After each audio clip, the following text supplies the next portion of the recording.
Hello, hello, আশা করি সবাই ভীষণ ভালো আছেন। আবার একটা নতুন ব্লগে সবাইকে জানাই অনেক ওয়েলকাম। আজকে এমন একটা রেসিপি এনেছি, আমার মতো মায়েদের কিন্তু দারুণ মজা লাগবে। অবশ্যই ভিডিওটা লাস্ট অবধি দেখতে থাকবেন। আমি এখানে দেখুন সবজি নিয়ে নিলাম, গাজর, বাঁধাকপি, পেঁয়াজ, কাঁচা লঙ্কা, তারপরে নিলাম গিয়ে সয়াবিন, যেটা ভিজিয়ে রেখেছিলাম, নিউট্রেলা সয়াবিন। এটা এবার অল্প একটু তেলে ভেজে নেব। বাচ্চাদের বায়না তো রোজের থাকে, কিছু না কিছু বানিয়ে দিতে হয়। তো আজকে এমন একটা ডিফারেন্ট জিনিস বানাবো যেটা কিন্তু আপনাদের সবার খুব পছন্দ হবে। অবশ্যই কিন্তু আপনারা জানাবেন কমেন্ট করে কেমন লাগলো।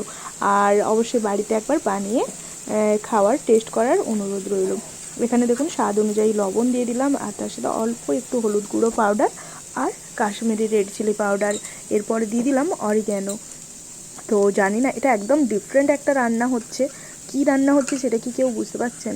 আচ্ছা, যদি বুঝতে পারেন তাহলে কিন্তু কমেন্টস করুন, আর নাহলে লাস্ট অবধি দেখতে থাকুন। এরপর দিয়ে দিলাম চিলি ফ্লেক্স। অরিগানো চিলি ফ্লেক্সের যে সুন্দর একটা গন্ধ বেরোয়, ওটাই বাচ্চাদের কিন্তু অনেক আকর্ষণ করে খাবারের প্রতি, তাই না? মনে হয় কি পিৎজা নাহলে কোনো একটা জাঙ্ক ফুড এর মানে টেস্ট আসে আর কি। তো সেই জন্য অরিগানো আর চিলি ফ্লেক্সটা দিয়ে দিলাম। এইভাবে কিন্তু কম তেলে আর কম আঁচে এই পুরো মশলাটা ভালোভাবে মিশিয়ে নেব। আর এইভাবে কিন্তু হালকা হালকা ভেজে নেব, কাঁচা গন্ধটা একদম থাকা চলবে না। এবার দেখুন বন্ধুরা, আমি এখানে সাবুদানা নিয়ে নিয়েছি, আর এই সাবুদানাটা কিন্তু একটু মোটা। এই সাবুদানা দিয়ে কিন্তু সাবুদানার খিচুড়ি বানাতে পারবেন বা সাবুদানার বড়া।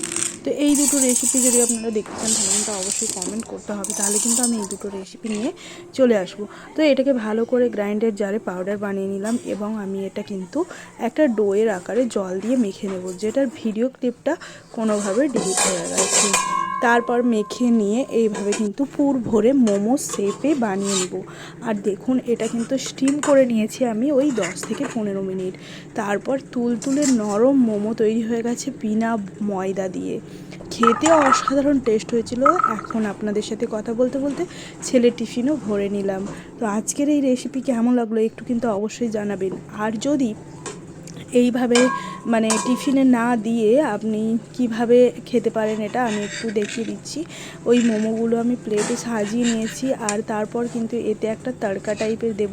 যদিও বা এটা একদম নিজের স্টাইলেই বলতে পারেন, আমি এটা একটু করেছি আর কি। এটা অরিগ্যানো আর চিলি ফ্লেক্স আর একটু রসুন কুচি দিয়ে একটুখানি তেলটাকে ফ্রাই করে সেই তেলটাকে দিয়েছি। জাস্ট অসাধারণ খেতে হয়েছিল বন্ধুরা।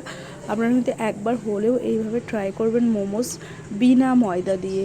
তো আজকের রেসিপি যদি ভালো লাগে অবশ্যই লাইক শেয়ার করুন, আর খেয়ে দেখুন। আমি কথা দিচ্ছি আপনাদের 100% এটা ভালো লাগবে। হয়তো একটুখানি অল্প একটু মেহনত হয়ে যাবে, কিন্তু হলেও এটা কিন্তু খেতে কিন্তু অসাধারণ। আর অবশ্যই মোমোস যখন আপনারা পুর ভরবেন তখন কিন্তু পুরটা অবশ্যই ঠান্ডা হতে দেবেন, নইলে কিন্তু মোমোসগুলো ফেটে যাবে। তো আজকের ভিডিও কেমন লাগলো অবশ্যই জানিও।